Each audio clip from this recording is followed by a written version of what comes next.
அன்புக்குரிய சகோதர சகோதரிகளே, நம் ஆண்டவர் இயேசு கிறிஸ்துவின் நாமத்தில் உங்களை வாழ்த்துகிறேன். நல்லா இருக்கீங்களா? நீ நம்பினால் பார்க்கிறீர்கள். குடும்பத்தை குறித்து ஆழமான சத்தியங்களை நாம் பேசிக்கொண்டிருக்கிறோம். முக்கியமாக கணவர் அல்லது அப்பா அப்படிங்கிற அந்த ஆணின் இம்பார்ட்டன்ஸ் இந்த குடும்பத்தில் எவ்வளவு முக்கியம்.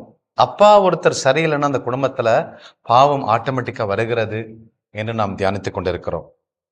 கடந்த வாரம் நாம் தியானித்தோம் 1 கொரிந்தியர் 7வது அதிகாரத்துல திருமணம் ஆனவர்களும் திருமணம் ஆகாதவர்களை குறித்து பவுல் பேசுகிற பொழுது, திருமணம் ஆகாதவர்கள் கடவுளுக்கு பரிபூரணமாய் தங்களுடைய உடல் ஆவி ஆத்மாவை சரண்டர் செய்யறாங்க.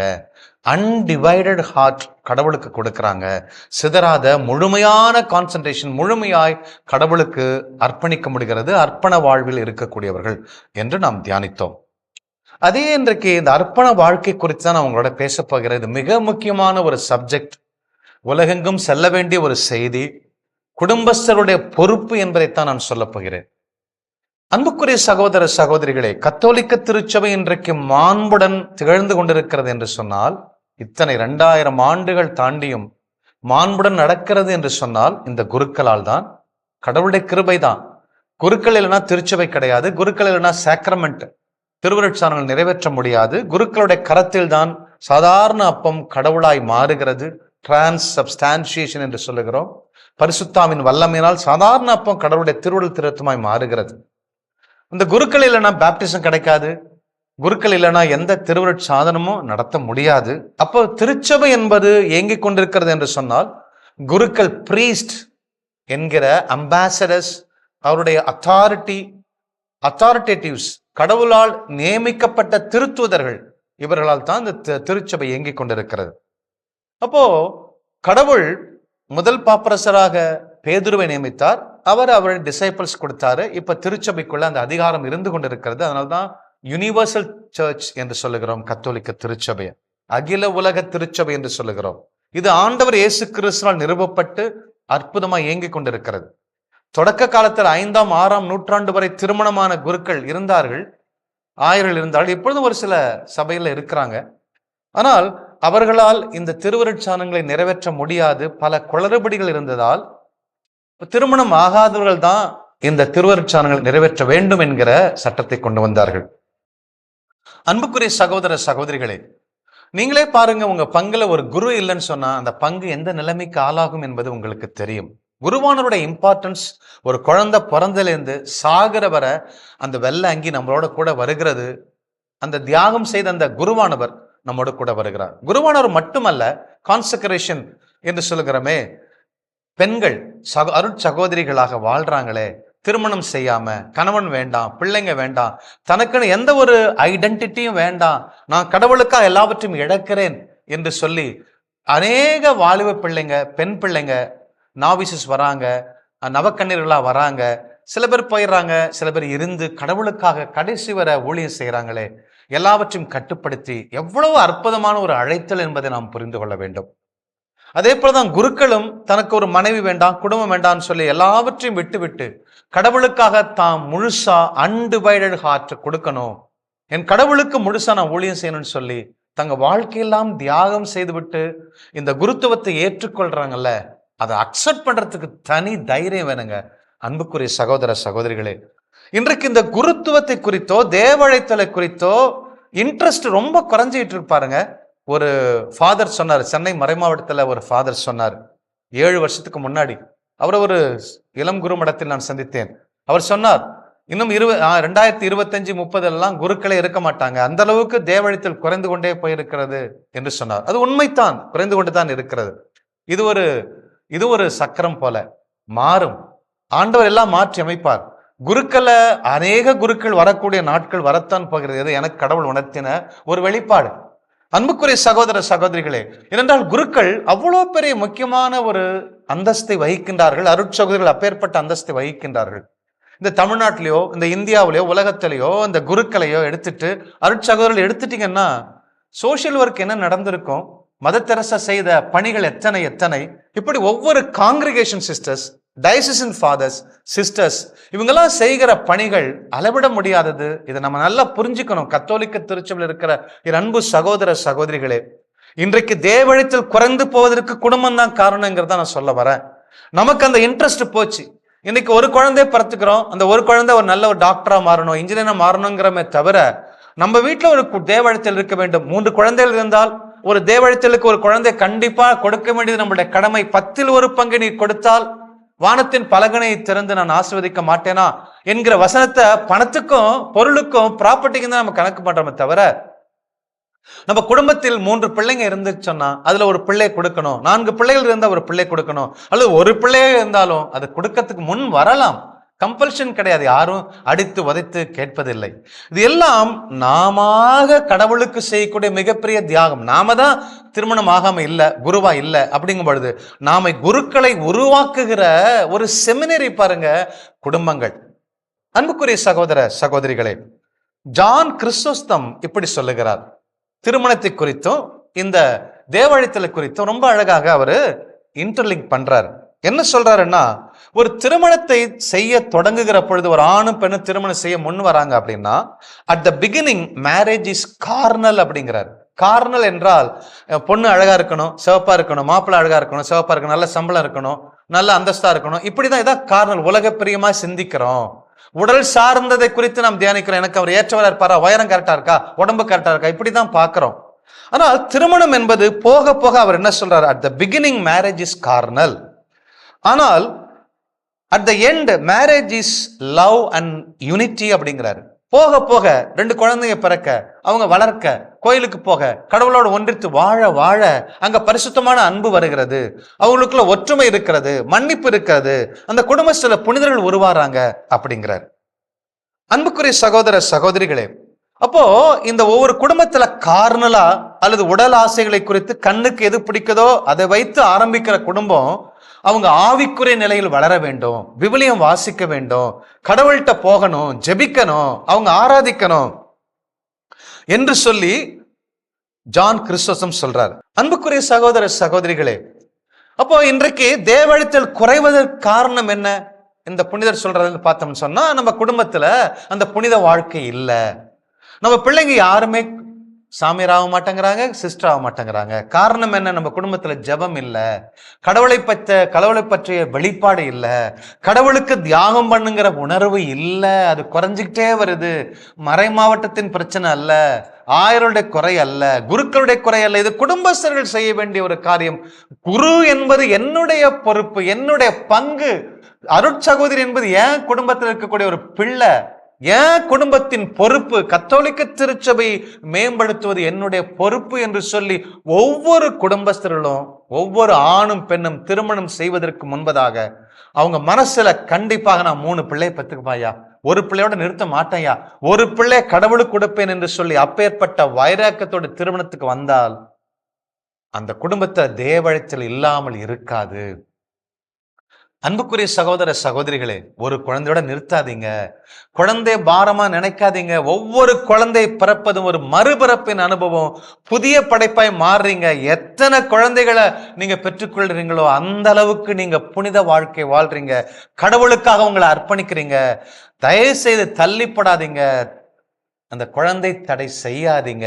அன்புக்குரிய சகோதர சகோதரிகளே, செயின்ட் பிரிஜிட்டட் ஆஃப் ஸ்வீடன், ஸ்வீடன் அப்படிங்கிற நாட்டுல பிரிஜெட் அப்படிங்கிற ஒரு பெண்மணி வாழ்ந்துட்டு இருந்தாங்க.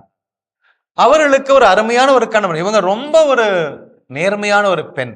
அவங்க அப்பாவும் நல்ல வசதி, அப்பா அம்மா நல்ல வசதி, நல்ல ஜெபத்தோடு வாழ்ந்த அப்பா அம்மா. அந்த பிரிஜெட் அப்படிங்கிறவங்க, அவங்களுக்கு திருமணம் ஆச்சு. ஒரு மிகப்பெரிய வசதி உள்ள இண்டஸ்ட்ரீஸ் தான் திருமணம் செய்தாங்க. அவர்கள் கூட திருமணம் ஆன சில ஆண்டுகளுக்குள்ள அவர் கவர்னரா மாறினார், உயர்ந்த அந்தஸ்துக்கு சென்றார். அந்த அளவுக்கு அவர் ஒரு நேர்மையான ஒரு மனிதர். 2 பேருமே நோபல் பர்சன். அப்ப 2 பேருமே திருமணம் செய்த உடனே ஒரு உடன்படிக்கை செய்து கொண்டார்கள். 2 வருடம் நம்ம எந்த திருமண உறவோ உடல் உறவு கொள்ளக்கூடாது, நாம் ஜெபிப்போம், கடவுளுக்கு அர்ப்பணிப்போம், தூய்மையா வாழ்வோம்னு சொல்லி 2 வருஷம் they have maintained the continence. அப்போ திருமணம் என்பது ஒரு இச்சைக்காக அல்ல, கடவுள் மனம் உடனே 2 பேரும் ஒன்னா சேரணும், தன்னுடைய உணர்ச்சிகளை தனித்துக் கொள்கிற இடம் அல்ல. மாறாக கடவுளுடைய பிள்ளைகளை உருவாக்கி கடவுளுக்காக வளர்க்க வேண்டிய ஒரு இடம்தான் திருமணம், கணவன் மனைவி உறவு. அப்படி வாழ்ந்தார்கள். 2 வருஷம் குழந்தை இல்லை. அதுக்கப்புறம் வதவதன்னு பல குழந்தைகள் பிறந்தார்கள். அதுல 2 பேரு மனாஸ்டிக்கு போய் கடவுளுக்காக அர்ப்பணித்து அவர்களும் புனிதராலாம் மாறினார்கள். அவர்கள் ஒருத்தவங்க தான் செயின்ட் கேத்தரின் ஆஃப் ஸ்வீடன். அப்போ அன்புக்குரிய சகோதர சகோதரிகளே, அப்போ கணவன் மனைவி குடும்பத்துக்குள்ள கடவுளை குறித்து சொன்னால், பிரசங்கம் பண்ணுகிற பொழுது, இறைவார்த்தை வாசித்து புனித வாழ்க்கை வாழ்கிற பொழுது, அவங்க குடும்பத்திலிருந்து வரக்கூடிய குழந்தைங்க செலிபஸி, பிரிஸ்லி செலிபஸிய செலக்ட் பண்றாங்க, கான்சென்ட்ரேட் பண்றாங்க, லைஃபை கடவுளுக்காக அர்ப்பணிக்கிறாங்க. அர்ப்பண வாழ்க்கை அங்கே தொடங்குகிறது. அதிகமாய் கடவுளுக்கு அர்ப்பணிக்கக்கூடிய பிள்ளைகள் தொடங்குறாங்க. அன்புக்குரிய சகோதர சகோதரிகளே, எப்பேற்பட்ட குழந்தைகளை நாம தேவாலயத்திற்கு செல்றோம். இன்னைக்கு பாத்தீங்கன்னா ஒரு டயசிஸ்ல ஒரு 150 பிரீஸ்ட் இருக்காங்கன்னா, ரொம்ப நல்லா ஊழியம் செய்யக்கூடியவங்க மிக சிலர் தான். ஆவரேஜா செய்யக்கூடியவங்க கொஞ்சம் பேர் இருப்பாங்க. சில பேர் என்ன பண்ணுவாங்க, குருவானவர் பட அவங்களால எஃபெக்டிவா செய்ய முடியாது. குருவா இருப்பாங்க, நல்ல மனிதா தான் இருப்பாங்க, ஆனா எஃபெக்டிவா செய்ய முடியாது. இதுக்கெல்லாம் காரணம் செமினரியுடைய ப்ரிப்பரேஷன் அல்ல, செமினரியுடைய ஃபார்மேஷன் ஒரு வகையில முக்கியம் தான். அது மட்டுமல்ல, நம்ம எப்பொழுதுமே செமினரியும் திருச்சபையும் பிளேம் பண்ணி நம்ம தப்பிச்சிடறோம். ஆனால் முதல் ஃபார்மேஷன் 20 வருஷம் 21 வருஷம் ஒரு பையனை வீட்டில் வளர்த்து அவனை சிகரெட் குடிக்க, கெட்ட பழங்களுக்கு அடிமையாக்கி அவனை தருதலையா வளர்த்து, நான் ஒரு நேர்மையா வாழ மாட்டேன், நான் தண்ணி அடிப்பேன், கேனப்பையெல்லாம் நான் வாழ்வேன், ஆனா என் புள்ள ஒரு நல்ல குருவா வாழணும்னு சொல்லி 50 வயசுல நான் ஜெபிச்சிட்டு இருக்கேன். பாத்தீங்களா, அங்கதான் பிரச்சனை. பைக்குக்கு பெட்ரோல் ஊத்துனா பைக் ஓடும், அதை விட்டுட்டு நான் கீழ்ப்படிய வேண்டிய நேரத்தில் நான் கீழ்ப்படிஞ்சேன்னா இந்த பிரச்சனை இல்லை. நான் வாழ வேண்டிய நேரத்தில் நான் என் பிள்ளைகளுக்கு கொடுக்க வேண்டிய அந்த ஃபார்மேஷன், ஒழுங்கான ஆவிக்குரிய ஃபார்மேஷன், ஒழுக்க நெறிகளை கற்றுக் கொடுக்காமல் ஃபெயிலியர் ஆயிட்டு என் பிள்ளை கொண்டு போய் செமினர்ல போட்டா அவங்க என்னதான் பண்ணுவாங்க? வளர்ந்து இவ்வளவு பெரிய 20 வயசு 21 வயசுல குழந்தைய ஒரு வீட்டுல வச்சு ஒரு செமினர்ல வச்சு சாப்பாடு போட்டு சொல்லி ஜெபமாலை கொடுத்து திருப்பலி கொடுத்து இறைவார்த்தைகள் சொல்லி வளர்க்கும் பொழுது அங்க என்ன பண்றாங்கன்னா அவங்களால கட்டுப்படுத்த முடியல. பழக்க வழக்கங்கள் 20 வருஷம் பயின்ற அந்த பழக்கங்களை விட முடியல. அதெல்லாம் ஒரு ஆவரேஜ் ஸ்டூடெண்ட் அல்லது நல்ல குருக்கள் இப்படி உருவாறாங்க. நல்ல குருக்கள் எப்படி உருவாக்குறாங்க? இந்த குருக்கள், நல்ல குருக்கள் தங்கள் வாழ்க்கை முற்றிலுமாய் இழக்கும் அளவுக்கு உடல், ஆவி, ஆத்மா, சாப்பாடு, பட்டினி அப்படி எல்லாவற்றையும் இழந்து செய்யற அளவுக்கு அவங்க இந்த உலகத்துல வாழ்றாங்க. செயின்ட் கிரகோரி த கிரேட் என்ன சொல்றாரு அப்படின்னா, இந்த குருத்துவத்தை குறித்த ரொம்ப ஆழமான ஒரு சத்தியத்தை சொல்லுவார். என்ன சொல்றாருன்னா, the best impaired becomes the worst அப்படிங்கிறார். யோபுவின் வாழ்க்கையை சொல்லி, யோபு ரொம்ப நல்லா இருந்தாரு, கடவுளுக்காக எல்லாத்தையும் இழந்தாரு. கடவுள் பண்ண வேலை தானே, பிசாசிட்ட சொல்லி எல்லாத்தையும் தூக்குனார், நோயை கொடுத்தாரு, குடும்பத்தை அழிச்சாரு, அப்படி போய் சுரண்டிட்டு இருந்தார். ஒவ்வொரு குருவும் தன் குடும்பத்துல, குருவுக்கு முன்னாடி குடும்பத்துல நல்லா வாழ்ந்தவங்க தான், கஷ்டமோ இருக்கோ வாழ்ந்தவங்க தான், அவங்களுக்கு நல்ல உடல் உறுப்புகள் இருக்கதான் செய்த, ஆசைகள் இருக்குது, எல்லாம் இருந்துச்சு, எல்லாம் இருக்கும். ஆனால் த பெஸ்ட் என்ன ஆகுது, அவங்களுக்குள்ள சில பலவீனங்கள் இருக்கிறது தான் வர்றாங்க, குருமடத்துக்கு வர்றாங்க. ஆனால் அவங்க ரொம்ப ஒஸ்டா மாறுறாங்க. மக்களுக்காக, கடவுளுக்காக எல்லா அவமானத்தையும், கேவலத்தையும், பட்டினியும் எல்லாத்தையும் அவங்க பெற்றுக்கொள்றாங்க. they become very worst in order to do the ministry of God. என்ன அருமையான ஒரு ஆழமான, ஏற்றுக்கொள்ள முடியாத, ரொம்ப கஷ்டம் பாருங்க. அவ்வளவு தன்னை கேவலப்படுத்திக் கொள்ள வேண்டும், இழக்க வேண்டும். எரேமியாலாம் கேணில பிடிச்சு போட்டாங்க, எசையாவை வதைச்சார்கள், திருத்தூதர்கள், ப்ராஃபட்ஸ் எந்த அளவுக்கு கஷ்டப்படுத்தினாங்க எல்லாம் தெரியுது இல்லைங்களா அன்புக்குரிய சகோதர சகோதரிகளே. அப்போ குருக்கள், நல்ல குருக்களை உருவாக்குனா, நல்ல குருக்கள் வர வேண்டும் என்று சொன்னால் குடும்பத்துல மாற்றங்கள் நிகழ வேண்டும். நாம குடும்பத்துல ஒரு ஜெபத்தோட ஆரம்பிக்கணும். என் புள்ள, இந்த மூத்த பிள்ளை குருவாதான் மாறணும், 2வது பொண்ணு சிஸ்டரா தான் மாறணும், எனக்கு 4 பிள்ளைங்க 5 பிள்ளைங்க என்று சொல்லணும். அதுல ஒரு பிள்ளைங்க குருவாயிட்டாருங்க, ஒரு பிள்ளைங்க சிஸ்டர் ஆயிட்டாங்கன்னு சொல்லி தலை நிமிர்ந்து நம்ம சொல்லணும். அப்படி குருத்துவத்திற்காக, அர்ப்பண வாழ்க்கைக்காக நாம முயற்சி பண்ணணும், மோட்டிவேட் பண்ணணும், ஜெபிக்கணும். அன்புக்குரிய சகோதர சகோதரிகளே, அப்போ ஜான் கிறிஸ்டோஸ்டம் என்ன சொல்றாரு அப்படின்னா, பரிசுத்தம், சாஸ்டிட்டி அல்லது செலிபசி அல்லது ஹோலினஸ் அல்லது கான்செக்ரேட்டட் லைஃப், செலிபஸ் எப்படினாலும் சொல்லுங்க, இதெல்லாம் ஒரே கருத்தை சொல்லக்கூடிய பல வழிகள். இத திருமணம் ஆனாலும் ஆகாவிட்டாலும் 2 பேரும் மெயின்டைன் பண்ணணும். திருமணம் ஆனவர்கள் அந்த சாஸ்டிட்டி, ஒரு கணவன் ஒரு மனைவி, அது முக்கியம். 2வது குடிவெறி இருக்கக்கூடாது, குடும்பத்துல ஜெபம் இருக்கணும், தூய்மை இருக்கணும், பரிசுத்தம் இருக்கணும். அப்படி வாழ்கிற பொழுது குடும்பஸ்தர்களும் முதலிடத்தை கடவுளுக்கு கொடுப்பாங்க. அவங்களிடமிருந்து வரக்கூடிய பிள்ளைகள் அற்புதமான குருவாய், அற்புதமான ஒரு அருட்சகோதரி அந்த உலகத்துல கலக்குவாங்க அப்படிங்கிறார். அப்போ conjugal chastity, married people are called to have conjugal chastity. Others should practice chastity in the consecrated life. அப்போ priestly chastity என்று சொல்லுகிறோம். அப்போ ஒரு குருவானவர் என்று சொன்னால் எந்தவித தப்பு தண்டா செய்யாம, எந்த கீழே விழுந்து விடாதபடி அவர் தன்னுடைய பரிசுத்தத்தை மெயின்டைன் பண்ணணும், நேர்மையா வாழணும், எதையும் தப்பு செய்யக்கூடாது. மிகப்பெரிய ஒரு சேலஞ்ச் பாருங்க அன்புக்குரிய சகோதர சகோதரிகளே. இப்ப ஜான் கிறிஸ்டோசம் எப்படி சொல்றாரு அப்படின்னா, உலகத்துல குருக்கள் வானத்தூதர்களை போல பணி செய்யறாங்க. ஏனென்றால் ஹெவன்லி ஏஞ்சலை போல பணி செய்யறாங்க. ஆண்டவர் இயேசுக்கு சொல்வாரு, இந்த திருமணம், இந்த ஒரு கணவன் ஒரு மனைவி ஒரு பெண் 2-3 புருஷனை கல்யாணம் பண்ணா 2 திருமணமாய் செத்து உயிர்த்தெழுந்து போனா எந்த கணவனோட வாழ்வார்கள் அப்படின்னு கேட்கிறாங்க. மரித்த ஒருபாடு உயிர்த்தெழுந்த ஒருபாடு மேரேஜ் இல்லை, எந்த கணவனும் இல்லை, மனைவியும் இல்லை, அவர்கள் வானத்தூதர்களை போல இருப்பாங்கன்னு சொல்றாரு. அப்ப இந்த உலகத்திலேயே ஒரு கணவனையோ ஒரு மனைவியோ கொல்லாமல் வாழக்கூடிய இந்த அருட்சகோதரிகளின் வாழ்க்கையா இருக்கலாம், அருட்தந்திரர்கள் வாழ்க்கை அந்த விண்ணக ஏஞ்சலை போல வாழ்றாங்க. அவங்க ஒரு வானத்தூதர்கள் அப்படிங்கிறார். எந்த அளவுக்கு பிரீஸ்ட்ஹுட் அவர் என்ஜாய் பண்ணி அப்படி சொல்வார். அப்ப அவர் என்ன சொல்றாரு, they are foretasting the heavenly blessing அப்படிங்கிற. பரலோகத்துல யாருமே திருமணம் செய்யல, அப்புறம் ஏன் பெரிய திருமணம், அப்புறம் ஏன் ஒரு பெரிய விஷயம்? அப்போ பரலோகத்துல யாருமே பல ஆண்டுகள் வாழ போறாங்க, யாரும் திருமணம் செய்ய போறதில்ல.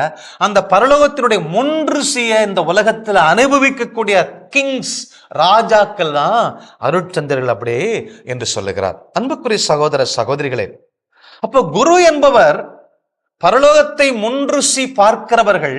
இந்த உலக பிரியமான இச்சைகளை, பெருமையை, ஆணவத்தை, அகங்காரத்தை, உடல் சார்ந்த அத்தனை இச்சைகளையும் தவிர்க்கிறவர்கள், ரெனன்சியேட் பண்றாங்க, வேணான்னு சொல்லி ஒதுக்குறாங்க.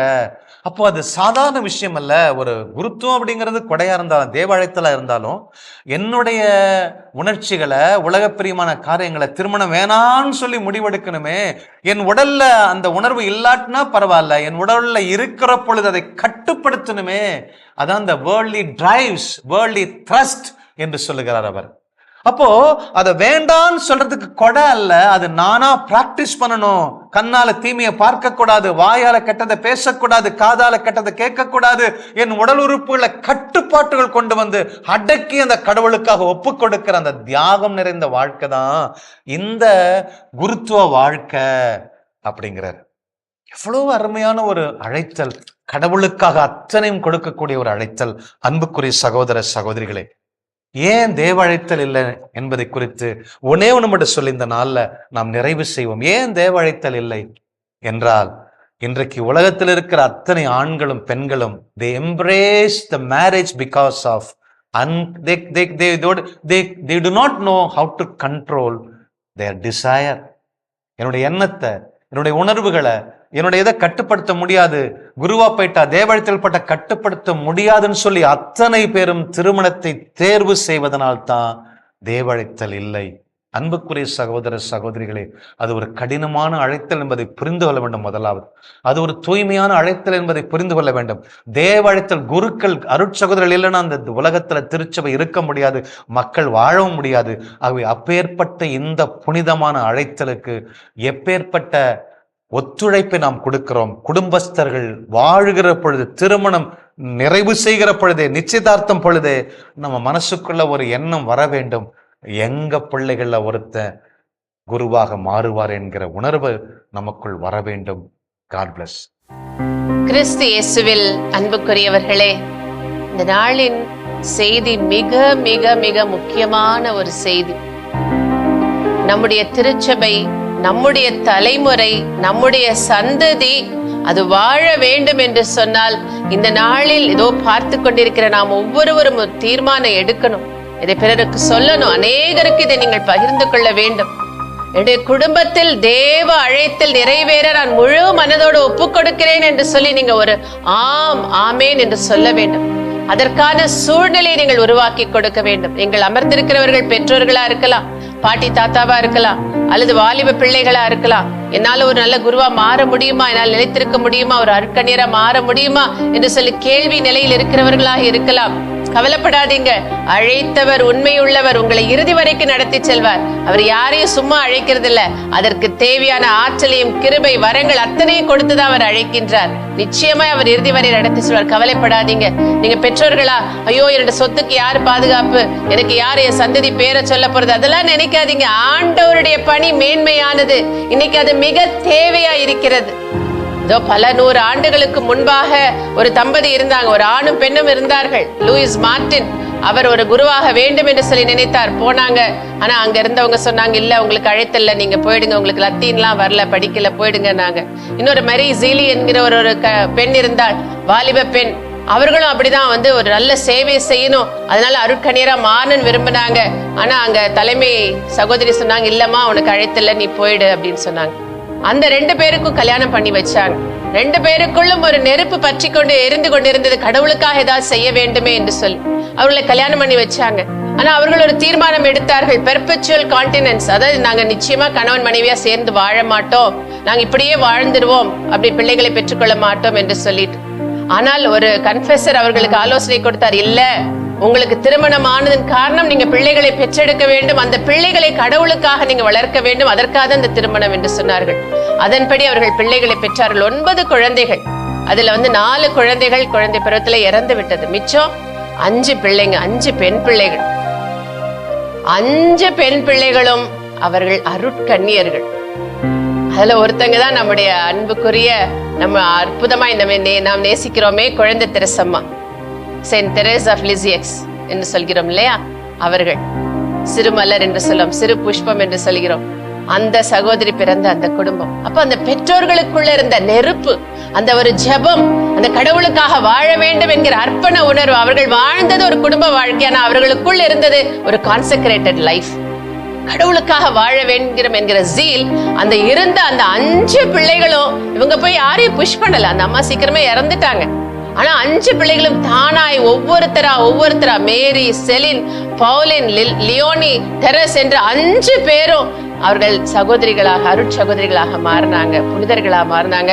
இந்த பெற்றோர்கள் முதலாவதாக பெற்றோர்கள் என்ற நிலையில புனிதர்களா மாறினவங்க யாருன்னா Mrs and Mr Louis Martin.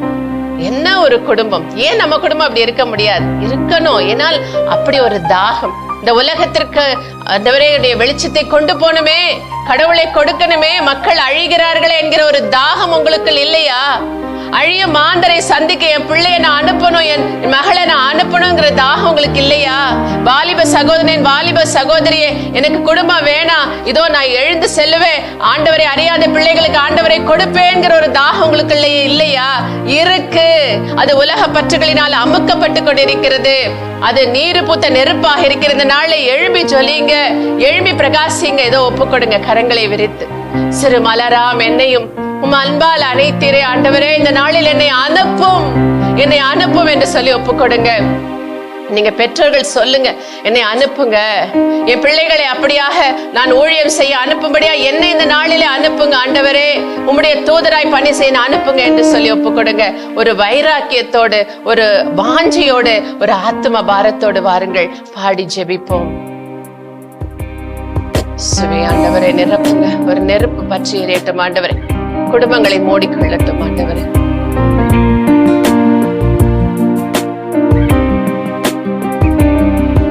சிறுமலராம் என்னையும் உம் அன்பால் அணைத்தீரே, என் இயேசு ராஜா நன்றி.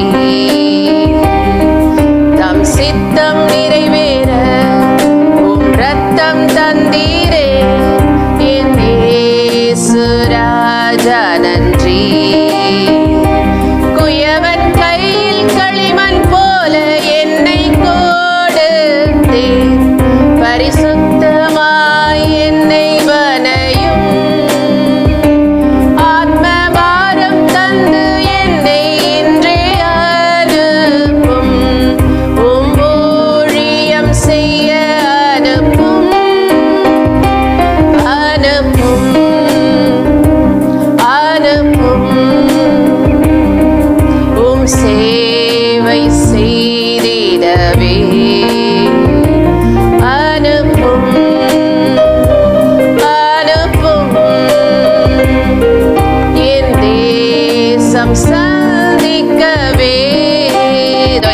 அனாதைகள், எத்தனை கைம்பெண்கள், ஆதரவற்றோர், முதியோர் இதோ அனாதையா தெருவுல கிடக்கிறாங்களே, அவர்களுக்கு ஆண்டவருடைய அன்பை சொல்ல வேண்டாமா? பாவிகள் மன திரும்ப முடியாம இருக்கிறார்களே, இதோ அவர்களை கடவுளுடைய அன்புக்குள் இணைக்க வேண்டாமா? இருளின் ஆதிக்கத்திற்குள் மக்கள் கிடக்கிறார்களே, அவர்களை ஆண்டவருடைய அன்புக்குள் கட்டி சேர்க்க வேண்டாமா? கடவுளுடைய ராஜ்யத்தை நிறுவ வேண்டாமா? இதோ சகோதரனே சகோதரியே, உனக்குள் இருக்கும் நெருப்பை இதோ எரிய விடு.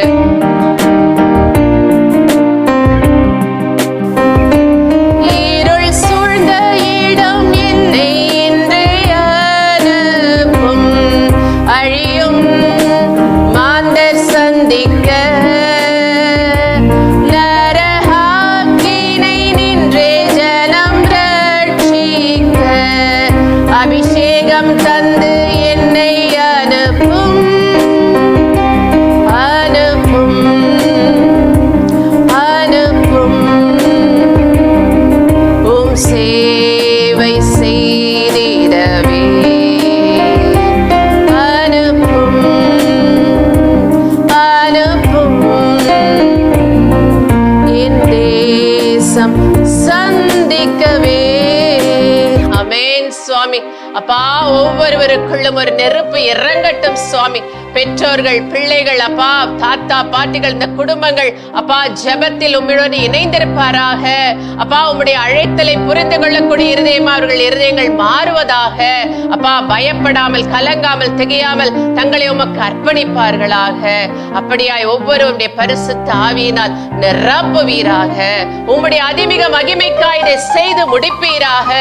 எங்கள் ஆண்டவர் இயேசு கிறிஸ்துவின் நாமத்தில் ஜெபிக்கிறோம் எங்கள் ஜீவனுள்ள நல்ல பிதாவே, ஆமேன், ஆமேன். அன்புக்குரியவர்களே, ஆண்டவராகிய இயேசு கிறிஸ்துவின் மீது முழுமையான நம்பிக்கை கொள்வோம். நிறை வாழ்வை நாம் பெற்றுக்கொள்வோம். God bless you. இயேசுவுக்கே புகழ். மரியே வாழ்க.